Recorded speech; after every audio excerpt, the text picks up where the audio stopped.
ጤና ይስጥልኝ አድማጮቻችን፣ ተመልካቾቻችን እንደምን አላችሁ? እንደምን ሰንበታችሁ? ግርማ ካሳ ነኝ። ይህ ዋሜራ ነው።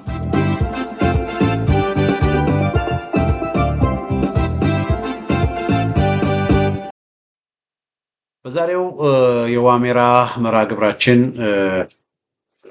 ከዚህ በፊት እንግዲህ ሁለት የአማራውን ለምን ይቻላል በሚል ርዕስ ዶክተር አሰፋ ጀለታ ኦሮሙማ የሚባለውን ቃል ተርጉመው የጻፉትን ጽሑፍ አቅርቤላችሁ ነበረ እና አማራ ለምን ይጠላል በሚል አማራ የሚጠላው አማራ ኢትዮጵያን ስለሚወድ ነው። አማራው ኢትዮጵያ ስለሚል ነው አማራው የሚጠላው እና የኦሮሞ ብሔረተኞች ፖለቲካ የእነ አሰፋ ጀለታ ፖለቲካ ኦኤልኤፊዝም በጥላቻ ላይ የተመሰረተ ነው፣ ኢትዮጵያን በመጥላት ላይ የተመሰረተ ነው በሚል የኦሮሞማ የኦኤልኤፍ ፖለቲካ አራማጆችን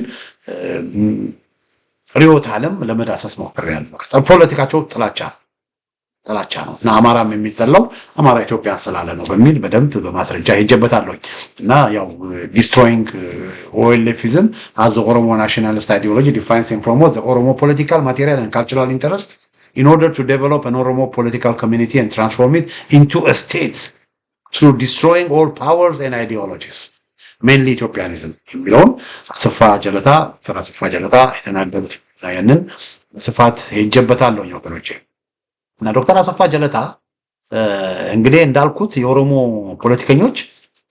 ፖለቲከኞች ያው ፖለቲካቸው ኦሮሞን በመጥቀም ላይ የተመሰረተ አይደለም።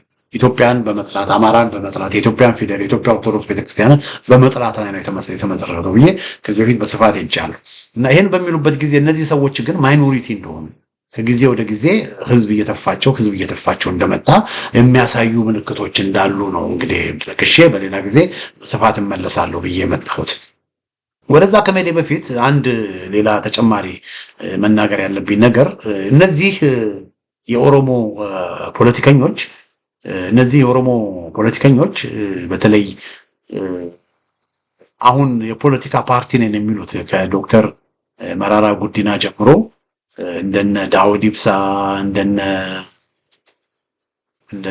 ኢብሳ እንደነ አሰፋ ጀለታ፣ አስቄል ጋቢሳ፣ ጀዋር መሐመድ የመሳሰሉት በሙሉ በቃ አሉ የሚባሉ የኦሮሞ ፖለቲከኞች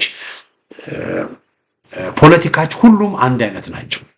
እና አብይ አህመድንም ጨምሮ እና አብይ አህመድ፣ እነ ሽመልስ አብዲሳ፣ እነ መራራ ጉዲና፣ እነ ጀዋር መሐመድ፣ እነ አሰፋ ጀለታ በቃ በውጭ ሀገርም ያሉ ሀገር ውስጥም ያሉ ኦፒዲዮስ ኦሮሞ ብልጽግና ውስጥ ያሉ ኦፌኮ ውስጥ ያሉ ኦነግ ውስጥ ያሉ የተለያዩ የሆነ ጋንጃዎች ያሉ ሁሉም የሆነ ጋንጃዎች ውስጥ ያሉ ሁሉም ወገኖቼ የኦሮሞማ ፖለቲካ ኦሮሞማ የኦኤልኤፊዝም ርዕዮተ ዓለም አራማጆች ናቸው። ሁሉም የኦሮሞማ የኦኤልኤፊዝም ፖለቲካ ምንድናቸው? አራማጆች ናቸው። ተመሳሳይ ናቸው። አሁን አንዳንድ ሰዎች አብይን ስለሚጠሉ ወገኖቼ በጣም ይገርማቸዋል። አንዳንድ ሰዎች አብይን ስለሚጠሉ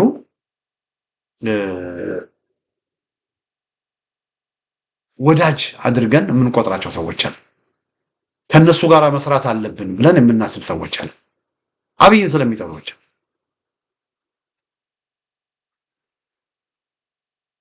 አያችሁ፣ ይሄ በጣም የተሳሳተ ጉዳይ ነው። አብይን ስለሚጠሩ እነዚህ ሰዎች አብይ የተለዩ ናቸው ማለት አይደለም።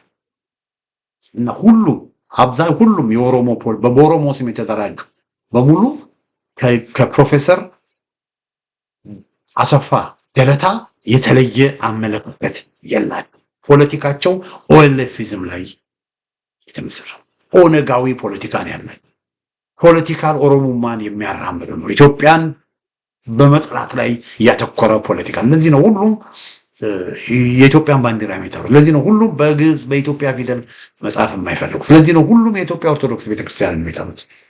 ለዚህ ነው ሁሉም አማራ ላይ ችግር ያላቸው ወገኖች ሁሉ። ስለዚህ እና አብይ አህመድ ማለት አሰፋ ጀለታ ማለት ነው፣ መራራ ጉዲና ማለት ነው፣ ለማ መገርሳ ማለት ነው፣ ሽመልስ አብዲሳ ማለት ነው፣ ሕዝቅኤል ጋቢሳ ማለት ነው፣ ታከለ ኡማ ማለት ነው። ሁሉም አንድ ናቸው። ይሄንን እርግጠኛ መሆን መቻል አለብን ነው። አሁን ከኦሮሞ አንዳንድ የፋኖ አመራሮች ከኦሮሞ ኃይሎች ጋር አብረን እንሰራለን የሚል አስተያየት ያላቸው በጣም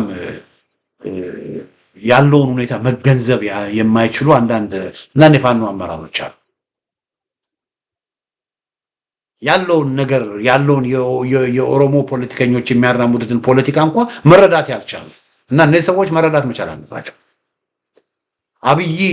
አብይን ስለሚጠሉ ከአብይ ጋር ጸብ ስላላቸው አሁን በቃ አብይን የሚጠላ በሙሉ የኛ ወዳጅ ነው ብለው አማራን ከሚጠሉ ኢትዮጵያን ከሚጠሉ ኢትዮጵያዊነትን ከሚጠሉ ኢትዮጵያዊነት መጥፋት አለበት ከሚሉ ሰዎች ጋር ታንጎ ለመደነስ እስክስታ ለመውረድ የሚሞክሩ አንዳንድ የፋኖ መሪ ነን የሚሉ ሰዎች አሉ። እነዚህ ሰዎች ከዚህ ድርጊታቸው መቆጠብ አለበት።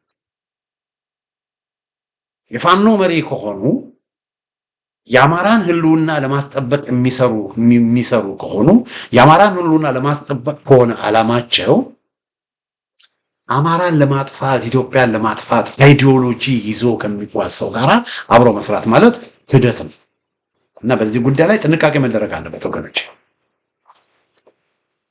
ከነ ጀዋር ጋር አንድ መድረክ ላይ የሚቀመጡ ሰዎች እዚህ ጀዋርን እናዳም እንደዛ አይደለም ጨዋታው። ከዚህ በፊት የዛሬ 10 ዓመት ሁሉ የምናገረው ነገር አለ። ዛሬ ለውጥ ፈላጊው ኃይልና ገዢው ፓርቲ አንድ ላይ ባሉበት ጊዜ ተውና ድሮ ፒዲዮ የህወሓት ጀሌ በነበረችበት ወቅት ራሱ በመንግስቱ ውስጥ ያለው ከመንግስቱ ውጭም ያለው ከሌንጮ ለታ እስከ ነጋሶ ከአባዱላ እስከ መራራ በኦሮሞ ጉዳይ ላይ አንድ እንደሆኑ ደጋግሜ ወሳኝ በሆኑ የኦሮሞ ናሽናል ጥያቄዎች ላይ አጀንዳ ላይ አንድ እንደሆኑ እናገር ነበር። ቀልድ ይመስላቸዋል ሰዎች።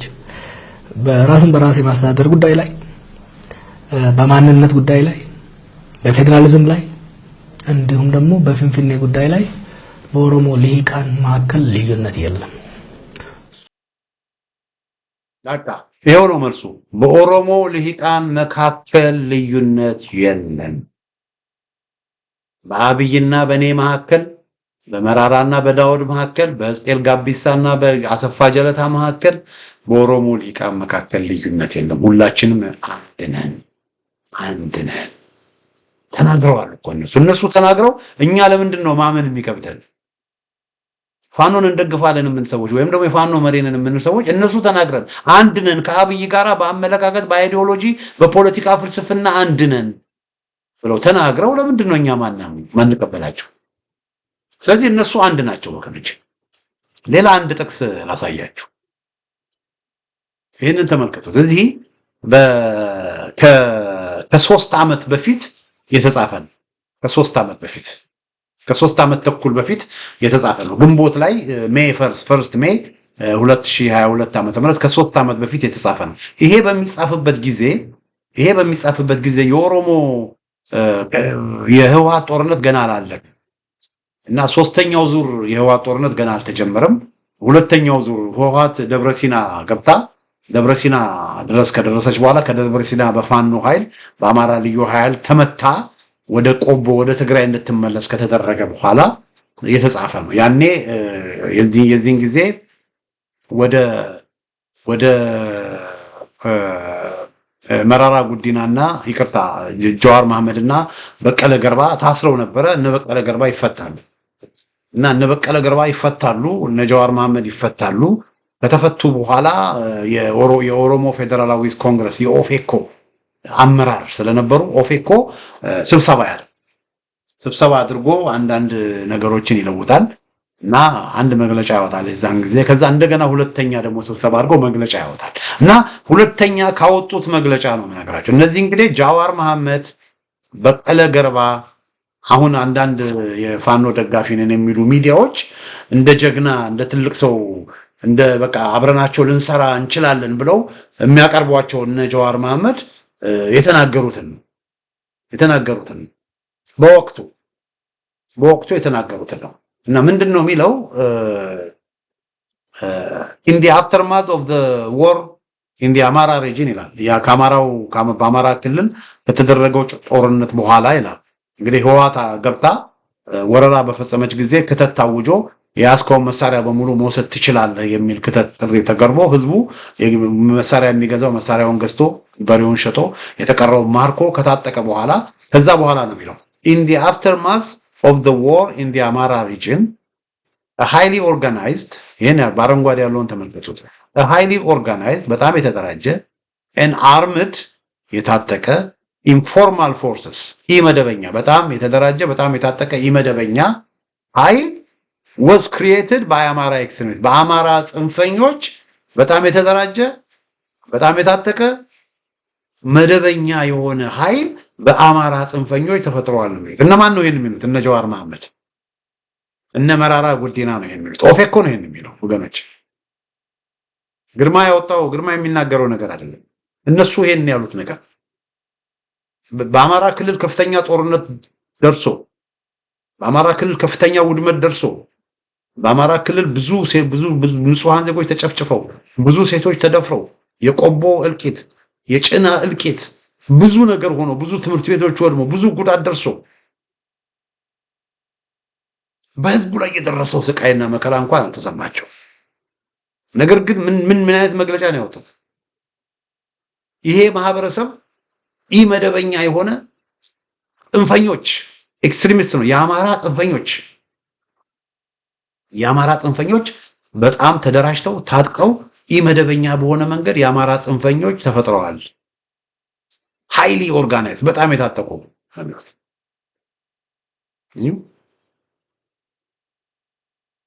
this group ይላሉ ኦፌኮች እነ መራራ this group እነ ጀዋር is becoming a threat to peace ለሰላም ስጋት ይሄ ቡድን ለሰላም ስጋት እየሆነ ነው እንግዲህ ይሄ በሚሆንበት ጊዜ ወገኖቼ በኦሮሞ ክልል ተማሪዎች ይታፈኑ ነበር በኦሮሞ ክልል እልቂት ነበር በተለያየ ቦታ እልቂት ነበር ጀዋር ተከበብኩ ብሎ ጀዋር አጫሉ ከሞተ በኋላ በኦሮሞ ክልል የሆነውን አይተናል ያ ሁሉ ሰቆቃ በኢትዮጵያ ታሪክ አይተነው የማናውቀው አይነት ሰቆቃ ነፍሰ ጡር ሴቶች ሆዳቸው ሲቀደድ አንድ ሰው ተገሎ አስክሬኑ ከዶቅዶቄ ጋር ታስሮ ሲጎተት እናትና ልጅ በቤት ውስጥ ሆና ስትቃጠል ስንት ስቃይ ያ ሁሉ የሆነው ኦሮሞ ክልል ነው ኦሮሞ ክልል ነበረ የምድር ሲኦል በዛው ወቅት አማራ ክልል ከጦርነቱ በስተቀር ህወሓት ተሸንፋ ከሄደች በኋላ ምንም አይነት ችግር አልነበረም ሰው ከሁመራ ተነስቶ ደብረ ብርሃን ምንጃር ከቻግኒ ከፓዊ ተነስቶ ባቲ ያለምንም ችግር ያለምንም ኬላ እንደ ልብ ይንቀሳቀስ ነበር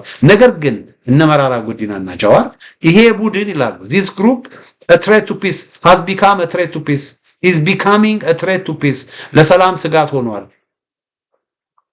በክልሉ እንዲሁም በአካባቢ ክልሎች በአማራ ክልል ስጋት ሆኗል በአካባቢ ክልሎችም ስጋት ሆኗል ብለው ተመልከቱ በፋኖ ላይ መግለጫ ያወጣ ድርጅት ኦፌኮ ለምን ፋኖ አይወደድም አያችሁ ፋኖነት ኢትዮጵያዊነት ነው ፋኖነት ከተጠናከረ የፋኖ ትግል ከተጠናከረ ኢትዮጵያዊነት ይለመልማል ኢትዮጵያዊነት ያብባል ያንን አልፈለጉም እነዚህ የኦሮሞ ፖለቲከኞች የኦሮሞ ሊቃን ለምን ፖለቲካቸው በጥላቻ ላይ የተመሰረተ ነው ኢትዮጵያን በመጥላት ላይ የተመሰረተ ነው አማራን በመጥላት ላይ የተመሰረተ ነው ኢትዮጵያዊነትን የሚያሳዩ ነገሮችን በመጥላት ላይ የተመሰረተ ነው ስለዚህ ኢትዮጵያዊነትን የሚያሳይ ኃይል እየተጠናከረ በመምጣቱ አሳስቧቸዋል ከዛ ምን ይላሉ መሰላችሁ however as the regional government is reluctant to take action የክልሉ መንግስት እርምጃ ለመውሰድ ፈቃደኛ ስለሆነ በቃ ያመነታ ስለሆነ we call on the federal government to provide immediate and legal solutions የፌደራል መንግስቱ እርምጃ አስቸኳይ እርምጃ እንዲወስድ እንጠይቃለን የፌደራል መንግስቱ ፋኖ ላይ ኢመደበኛ ኃይሎች ላይ አስቸኳይ እርምጃ እንዲወስድ እንጠይቃለን ግንቦት ላይ ነው እንግዲህ ከ3 ዓመት ተኩል በፊት እና አገዛዙ በአማራው ክልል ላይ ውጊያ ከመክፈቱ በፊት በአማራው ማህበረሰብ ላይ ውጊያ እንዲከፍት የአማራ ልዩ ኃይልን እንዲበትን የአማራ ፋኖን ትጥቅ እንዲያስፈታ ምናልባትም አገዛዙ ከማሰቡ በፊት እንዲያስብበትና ለዛም እንዲሰራ የመጀመሪያውን ጥሪ በይፋ ያቀረቡት እነ መራራ ጉዲና ናቸው እነ ጃዋር መሐመድ ናቸው እነ በቀለ ገርባ ናቸው አሁን የፋኖ ወዳጅ መስለው የሚቀርቡት ማለት ስለዚህ ይሄንን ነገር ህዝብ ማወቅ አለበት፣ ፋኖችን ማወቅ አለበት።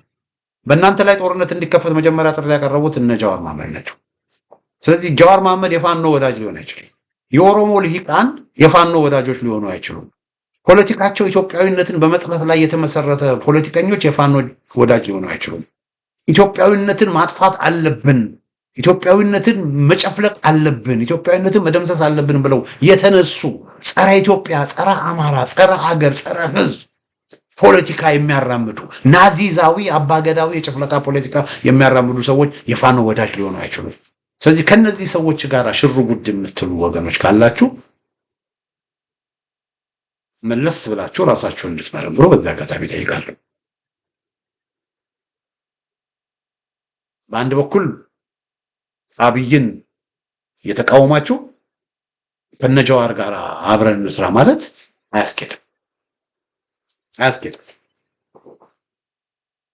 ለነ አብይ አህመድ እንደውም ቀስቅሰው እና አብይ አህመድ እርምጃ እንዲወስድ ከበስተጀርባው ነው እርምጃ እንዲወስድ ወደ ጦርነት እንዲገባ የገፋፉት እነ መራራ ጉዲና ናቸው።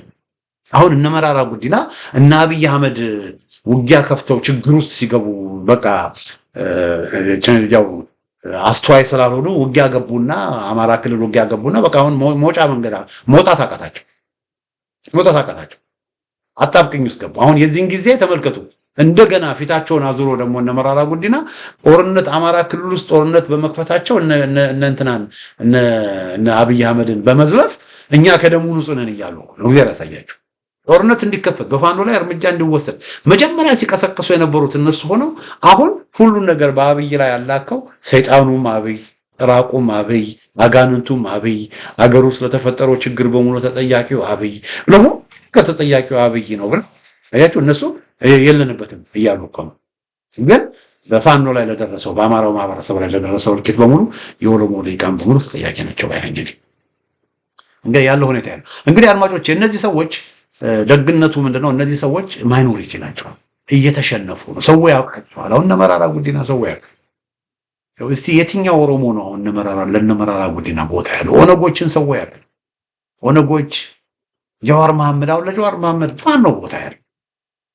እግዚአብሔር ያሳያችሁ። ማን ነው ቦታ ያለው? የትኛው የኦሮሞ ማህበረሰብ ነው አሁን ለጃዋር ቦታ ሰጥቶ ለጃዋር ክብደት ሰጥቶ የጃዋርን ንግግር ከቁም ነገር ቆጥሮ የሚንቀሳቀሰው? የትኛው? አንድ አሰፋ ጀለታ የተናገረውን አንድ ነገር አሳያቸዋል። ሁለት የኦሮሞ አሰላለፍ እንዳለ ለዚህ ነው እነ ጃዋር የሚናገሩትን ሌሎች የሚናገሩትን ንግግር እየወሰድን ኦሮሞ በሙሉ እንደዛ እንደሚያስብ አድርገን መቁጠር የለብንም የምለው ለዚህ ነው። አሰፋ ጀለታ ምን ይላል መሰላችሁ? አሰፋ ጀለታ ምን ይላል?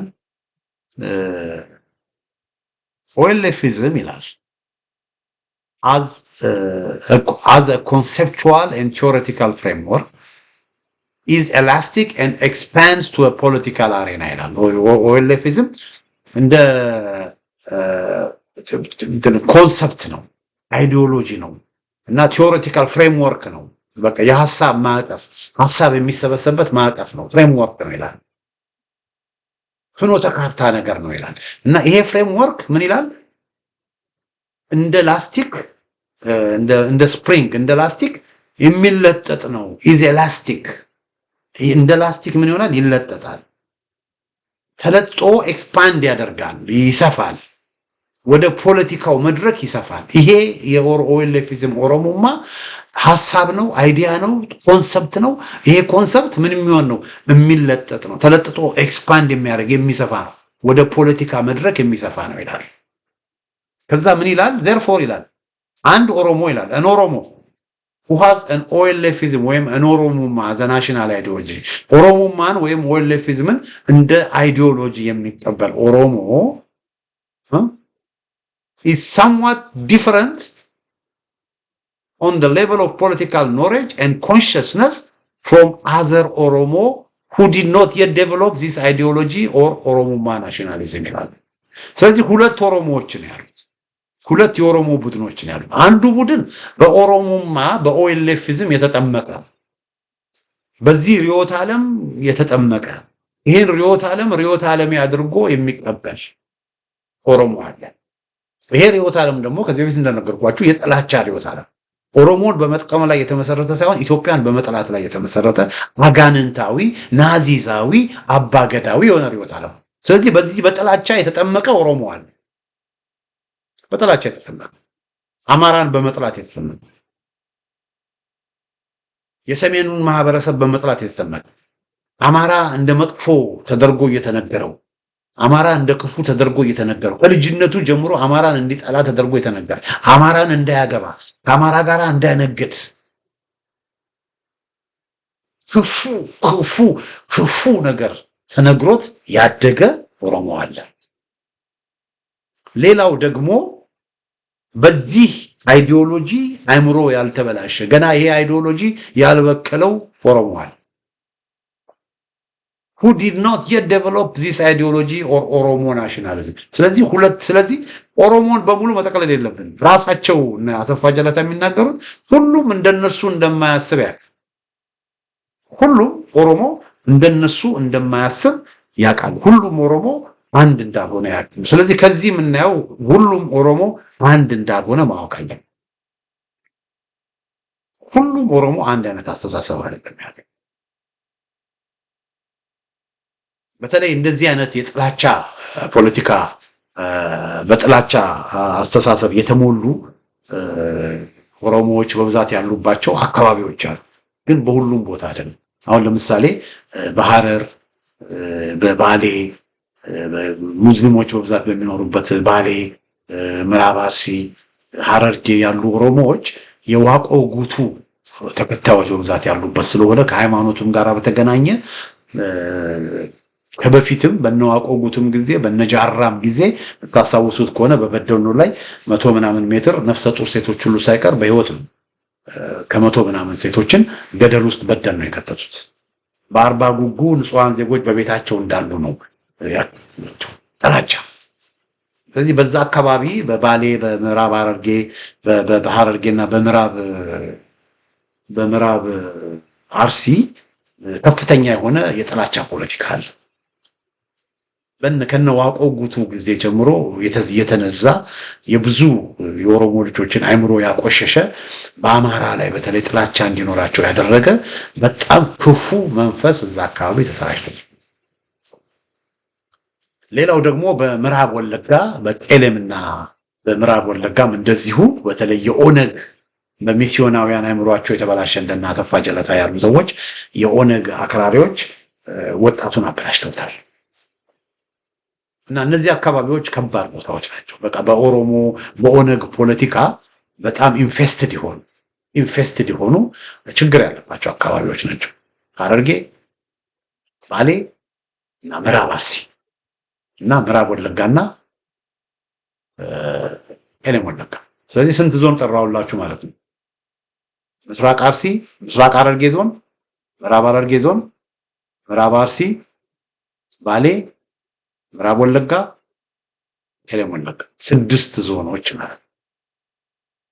እነዚህ 6 ዞኖች እንግዲህ እንዳልኳችሁ 2 ኦሮሞዎች ናቸው ያልኩ። አንዱ በኦሮሞማ በኦነግ ፖለቲካ የተጠመቀ፣ ሌላው ደግሞ ከኦነግ ፖለቲካ የጸዳ እና እነዚህ 6 የኦሮሞ ክልል ዞኖች የኦነግ ፖለቲካ ስር የሰደደበት ቦታ unfortunately በጣም በሚያሳዝን ነው። አሁን ሐረርጌ የጀዋር ኮንስቲትዩዌንሲ ሐረርጌ ባሌ እና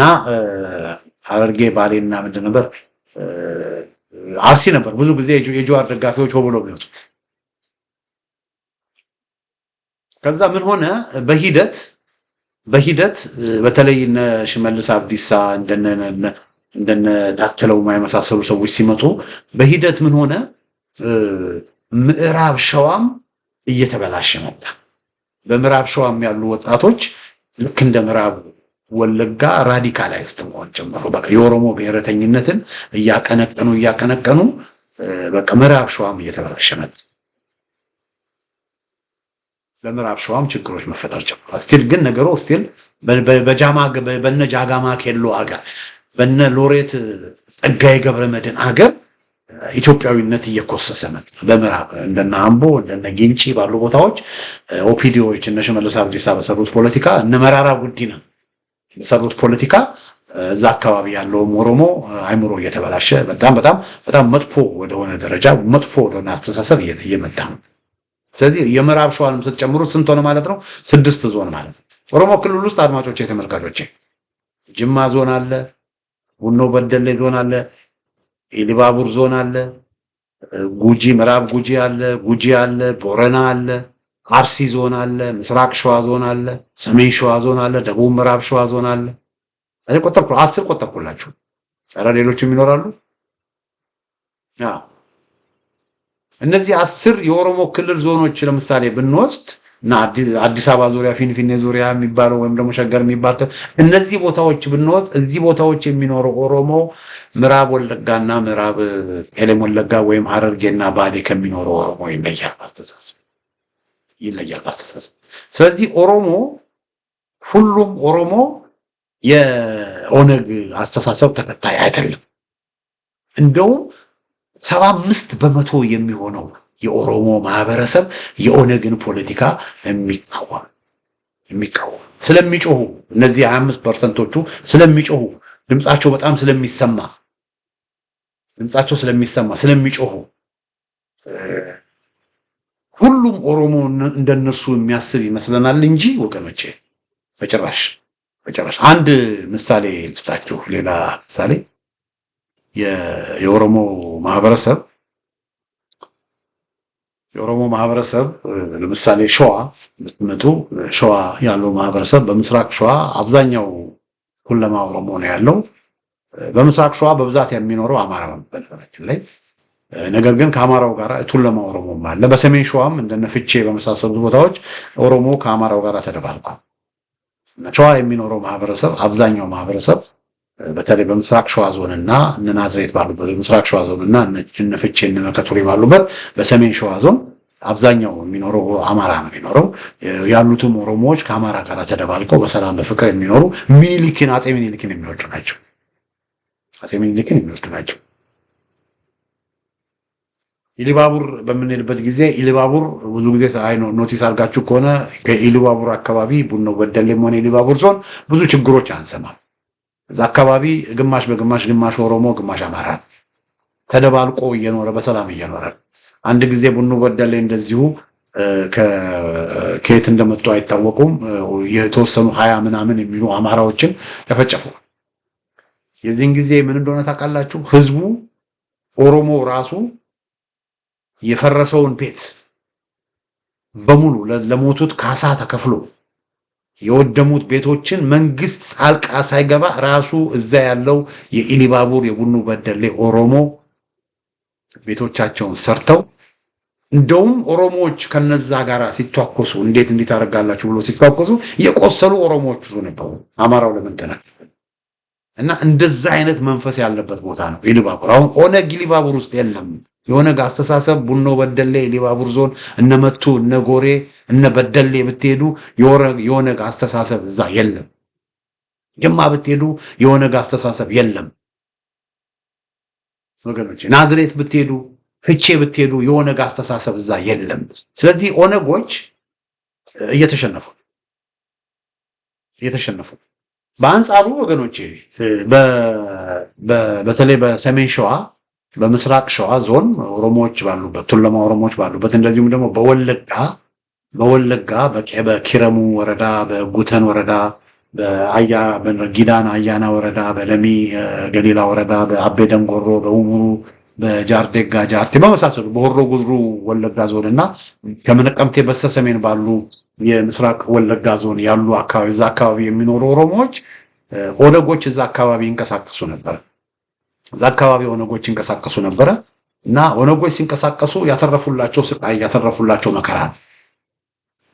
ስለዚህ ያተረፉላቸው መከራ ስለሆነ ብዙ ኦሮሞዎች ፋኖ ይሻናል ብለው ከፋኖ ጋራ አሰላለፋቸውን እያደረጉ ነው። ስለዚህ ሁለት አሰላለፍ ነው ያለው። አንዱ አሰላለፍ ከኦነግ ጋራ ሆነው የሽንፈትን ፖለቲካ ስቲል እየተከተሉ ያሉ አሁንም የተወሰኑ የኦሮሞ አሰላለፍ አለ። ይሄ አሰላለፍ የኦሮሞ ሊቃንንም ያጨምራል። በሌላ በኩል ደግሞ ይሄ አሁን አንድ የኦነግ ፖለቲካ የኦሮሞ ፖለቲካ ኢትዮጵያን የመጥላት ፖለቲካ ያመጣልን ያተረፈልን ነገር ጉዳት ነው በሚል በደርግ ጊዜ የነበረውን በአፄ ኃይለ ሥላሴ የነበረውን ጊዜ የሚመኙ በርካታ ኦሮሞዎችም አሉ። አንድ ቀላል ምሳሌ ሰጣችሁ። የታየ ደንዳ እናት እንግዲህ ታየ ደንዳ ያው ወጣት አይደለ የዩኒቨርሲቲ ተማሪ በዩኒቨርሲቲ ተማሪ ውስጥ በቃ የኦሮሞ ምናምን የኦሮሞ እየተባለ ያው ብዙ ጊዜ የዩኒቨርሲቲ ተማሪም ነው ቶሎ ብሬን ወሽዶ ነው ቶሎ የሚጣለ ነው። ስለዚህ ታየም እንደዚሁ የኦነግ ፖለቲካ ሰለባ ሆኖ የኦነግ ደጋፊ ሆነ። ታየ ደንዳ አሁን እስር ቤት ነው ያለው። የኦነግ ደጋፊ ሆኖ እንትን በሚልበት ጊዜ እናቱ ምን ይሉታል እንዴ ምን አጣህና ነው አንተ የኦነግ ደጋፊ ምን ሆንክ? እናርሳለን ትማራለህ፣ ይሄው ዩኒቨርሲቲ ገባህ፣ ተማር፣ እኛም እናርሳለን፣ ኑሮ ተመችቶናል፣ እየበላን እየጠጣን ነው፣ በቋንቋችንን እናገራለን፣ ሃይማኖታችንን ቤተክርስቲያን ሄደን እንሳለማለን። ምንም ያጣ ነው ምንም ይሆን ነው ምንም የደረሰብን ነገር የለም። ምን ደረሰብኝ ብለህ ነው አሁን አንተ የምታመፀው? አርፈ ተቀመጥ ይሉታልና እሱ ደግሞ ያው የወጣት ነገር አለ አይደለ ብሬን ወሽዶ ነው እንደና አሰፋ ጀለታ አይነት ሰዎች የሚጽፉት ወጣቱን ለትልቅ ነገር ማድረስ ሲገባቸው በቃ ማውን ነገር እየጻፉ ጥሬ አይምሮ ንጹህ አይምሮ የነበረውን ወጣት እያቆሸሹ ችግር ውስጥ የሚከቱ ለብዙ ወጣቶች መሞት ምክንያት የሆኑ ተምረው እንዳልተማሩ ደናቆርት የሆኑ ሰዎች ብዙ ንጹህ አይምሮ ያላቸው ወጣቶች ያበላሹት እንደታየ ደንዳ አይነቶች።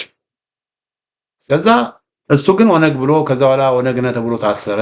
ከዛ በኋላ የኦሮሞ ብልጽግና አመራር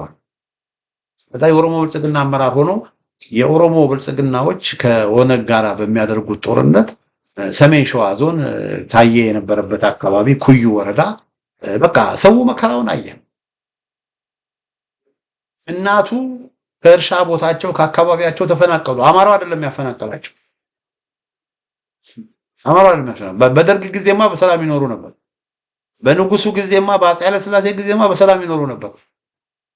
ግን አሁን የኦሮሞ ሰዎች 4 ኪሎ ሲገቡ ለኦሮሞ ጥቅም እንቆማለን፣ ኦሮሞን ለትልቅ ነገር እናደርጋለን፣ ለኦሮሞ ሰላም ብልጽግና እናመጣለን፣ ለኦሮሞ ፍትህ እናመጣለን፣ ለኦሮሞ የልማቱ ተጠቃሚ እንሆናለን ብለው ሲጮሁ የነበሩ ሰዎች ስልጣን ከያዙ በኋላ እርስ በርስ በስልጣን ተጣልተው ኦነግ ከኦነግ ብልጽግና ከኦነግ እየተጣሉ በቃ አብዛኛው የኦሮሞ ቀጠና አብዛኛው በተለይ ምዕራብ ኦሮሞ ክልል የሚባለውን ምዕራብ ሸዋና ወለጋ በቃ የጦርነት ቀጠና የትርምስ ቀጠና አደረጉት። ወደ 700,000 ሰዎች በወለጋና በምዕራብ ሸዋ ተፈናቀሉ እና የታየ እናትም ተፈናቅለው ስደተኛ ካምፕ።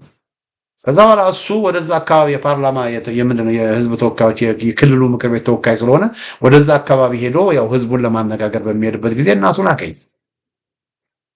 እናቱ ምን አሉት? ለዚህ ነው ወይ ታገልከው አሉት። እኛ ያኔ በሰላም እንኖር ነበር። አልነገርኩም ወይ? ምን አጣህ? ምን ተቸገርክ? ይሄው ተማርክ፣ ዩኒቨርሲቲ ገባህ። እኛም ደስ ብሎን በምቾት በሰላም በቋንቋችን እየተናገርን ቤተክርስቲያን እየሄድን እየጸለይን እየኖር ምንም ያጣነው የጎደለብን ነገር የለም። አርፈ ተቀመጥ ብያለሁ ነበር። ይሄው ይሄንን ያመጣብኝ አንተ የተወለድክበትን የአባትህን የእናትህን ሀገር ይሄው ጥለን በሰላም መኖር አቅቶን እየተንከራተትን ይሄን ያመጣብኝ። ይሄንን ታየ ደንዳ ጽፎ ነው ያነበብኩት ወገኖች። ታየ ደንዳ ራስ እናቴ እንዲህ አለችኝ ወገኖቼ። በርካታ የኦሮሞ ገበሬዎች፣ የኦሮሞ እናቶች፣ የኦሮሞ አባቶች በርካቶች የኛ ልጆች የሚሏቸው የናሰፋ ጀለታን የነስቄል ጋቢሳን ዘረኛ ፖለቲካ ልጆቻቸው ሰምተው ተበክለው ከአካባቢያቸው ጋር እንዲጣሉ ከአካባቢያቸው ጋር እንዲናቆሩ ኢንቨስትመንት ወደ እነሱ እንዳይመጣ ተደርጎ ለችግርና ለመከራ ለኢኮኖሚ ድህነት እንደተዳረጉ ብዙዎች ያውቃሉ። የኦኤልኤፍ ፖለቲካ የኦነግ ፖለቲካ ለኦሮሞ ያመጣው መቅሰፍትና መርገምት ብቻ እንደሆነ ብዙ ኦሮሞዎች እየተረዱ መፍትሄ ይፈልጋሉ። 50 ዓመት 60 ዓመት በሙሉ ከተመሰረተ 50 ዓመት 60 ዓመት የሆነው ኦነግ እና የኦነግ አስተሳሰብ የኦነግ ፖለቲካ እንደማያዋጣ ብዙዎቹ ገብቷቸዋል። አንድ ሰው ሲነግረኝ ወለጋ ውስጥ አሁን ኦሮሚያ የሚባል ነገር መስማት አይፈልግም ሰው። ወለጋ ብትሄዱ፣ ግንቢ ሂዱ፣ ደምቢዶሎ ሂዱ፣ ሻምቡ ሂዱ፣ ነቀምት ሂዱ፣ የወለጋ ኦሮሞ ሰው ገበሬውም ሆነ ማንንም ሄዳችሁ ብትጠይቁ ኦሮሚያ ሲባል ኦሮሚያ የሚባል ነገር ሰው መስማት አይፈልግም። ለምን? የኦነግ ፖለቲካ ይሄ የኦሮሚያ ፖለቲካ ወለጋን አቆረቆዘ፣ ወለጋን አደኸየ። ለነቀምቴ፣ ለጊምቢ፣ ለሻምቡ፣ ለደምቢዶሎ፣ ለኦሮሞ፣ ለወለጋ ሊደርስ የሚገባው ኢንቨስትመንት የት ነው የሚጠፋው? በኦሮሞ ስም አዲስ አበባ ውስጥ እነ ሽመልስ አብዲሳና በኦሮሞ ብልጽግናዎች ነው ሙሃም ያደረጉት። ብዙ ቢሊዮን ዶላር ለኦሮሞ ተብሎ ይመደባል። ግን ናዝሬትና አዲስ አበባ ዙሪያ ነቀምቴ እዛ ታች እየወደቀች ናት፣ ደምቢዶሎ እዛ እየወደቀች ናት፣ ጊምቢ እዛ እየወደቀች ናት፣ ሻምቦ እዛ እየወደቁ ነው። ግን ልማቱ፣ ብልጽግናው፣ ማሸብረቁ ምናምኑ ብልጭልጭው የሚያብለጨልጨው ነገር በሙሉ የት ነው? አዲስ አበባ፣ ናዝሬት። እያንዳንዱ የኦፒዲዮ ባለስልጣን የኦሮሞ ብልጽግና ቪኤት እየገዛ ቤት ተሰጥቶት በቃ ሁሉም በአዲስ አበባና በአዲስ አበባ ዙሪያ ላይ ፏ እያለ እየኖረ ወለጋ ያለው ኦሮሞ ግን ወደታች እያለቀሰ የሰላም እጦት፣ ልማት የለም፣ ኢንቨስትመንት የለም፣ ሰላም የለም፣ በህይወት መኖር የለም። አንድ ቤጊ አካባቢ ምዕራብ ወለጋ አንድ እህት አለች፣ የቤጊ ልጅ ናት። እዛ አካባቢ በስንት መከራ ወላጆቿን አገኘችና ሲነግሯት ሲጠይቁ ስጠይቃቸው ምን አለች? መረረን፣ ምን እናድርጋለን? ከአካባቢያችን ወደ ሌላ ቦታ መሄድ አንችልም። መንገድ ተዘግቷል፣ በጦርነት ምክንያት መንገድ ተዘግቷል፣ መሄድ አንችልም። ምዕራብ ወለጋ ማታ ኦነጎች ይመጡና ብልጽግና ረዳችሁ ብለው ፍዳችን ያሳዩናል። ጠዋት ብልጽግና ይመጣና ኦነግ ረዳችሁ ብለው ፍዳችን። ሁለቱም ኦሮሞዎች እኮ ናቸው። እግዚአብሔር ያሰጋል። አካም ጅርቱ ይልና አንዱ ኦሮሞ ይመጣና ኦነጉ ይመጣና ያሰቃያቸዋል። ጠዋት ደግሞ እንደገና አካም ጅርቱ ይልና እንደገና ያሰቃያቸዋል። በዚህ ሲሰቃዩ ፍዳችንን አበሉት ብለው ነው የነገሯት። እና ኦሮሞ ፍዳውን እየበላ በኦነግ ፖለቲካ ኦሮሞ ፍዳውን እየበላ ነው እና ያ ነገር ለዚህ ነው አሁን በአዲስ አበባ ዙሪያ በግምቢቹ፣ በሸኖ፣ በአደልቱ፣ በቅንብቢት፣ በአቢቹና የኛ በመሳሰሉት በሰሜን ሸዋ ባሉ ወረዳዎች የኦሮሞ ማህበረሰብ ልቡን ለፋኖ ከፍቶ እየጠበቀ ያለው ለምንድን ነው? ለምን? የፋኖ ፖለቲካ የኢትዮጵያዊነት ፖለቲካ፣ ለኦሮሞ ደግሞ የሚበጀው የኢትዮጵያዊነት፣ ኦሮሞ የሚበጀው ኦሮሞ ያለበት አካባቢ ጉራጌው፣ ትግሬው፣ አማራውን መጥቶ እንዲነግድ ኢንቨስት እንዲያደርግ ይፈልጋል። አሁን ወለጋ ውስጥ በወለጋ መስመር ለምሳሌ ሰላም ቢኖር፣ አስተማማኝ ሰላም ቢኖር፣ ሰው እንደ ልብ መውጣት መግባት ቢኖር፣ ወለጋ አካባቢ ሄዶ ሰው ኢንቨስትመንት ቢከፍት፣ ፋብሪካ ቢከፍት ማን ነው የሚቀጠረው? የኦሮሞ ወጣት ነው የሚቀጠረው። የኦሮሞ ወጣት ነው የሚቀጠረው።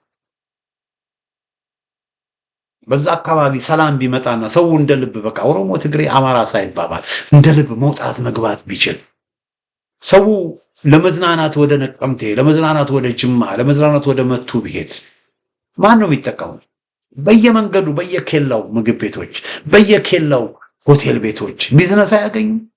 ኢኮኖሚክ አክቲቪቲ አይኖርም? ይኖራል። ግን አሁን ምንድን ነው ያደረጉት? የኦሮሞ ማህበረሰብ ከተቀረው ኢትዮጵያዊ ነጠቁት።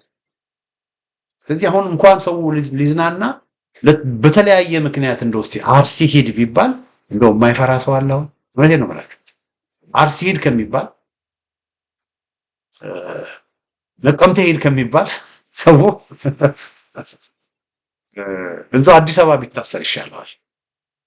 ያን ያህል ነው የሚያስፈራው። ግን ይሄ ነገር ምን መሆን አለበት? መቀየር አለ። ይሄ ፐርሴፕሽን መቀየር፣ ይሄንን የኦሮሞ ኤሊቶች ሊያውቁ አልቻሉም። ስለዚህ ይሄንን ሊቀየር የሚችለው ደግሞ ፋኖ። ለምን? የፋኖ ፖለቲካ ሁሉም ኢትዮጵያዊ በሁሉም የሀገሪቷ ክፍል በሰላም ወጥቶ መግባት የሚችልበትን ስርዓት መዘርጋት ነው የሚፈልገው።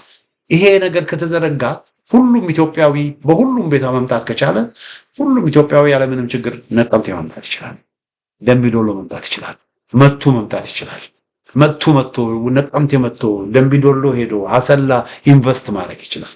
ፍቅር ይመጣል፣ አንድነት ይመጣል፣ መተሳሰብ ይመጣል፣ መከባበር ይመጣል፣ አብሮ በፍቅር ማደግ ይመጣል እና በዚህ ምክንያት አብዛኛው ኦሮሞዎች የሆነ ባለው ነገር ተማረዋል። በርካታ የወለጋ ሰዎችም ወለጋ ራሱን የቻለ መስተዳደር እንዲሆን እየፈለጉ እንደሆነ መረጃዎች አሉ። ስለዚህ ያለው ነገር ይሄ ነው። አድማጮች የተመረጠች ያለው ነገር ይሄ ነው።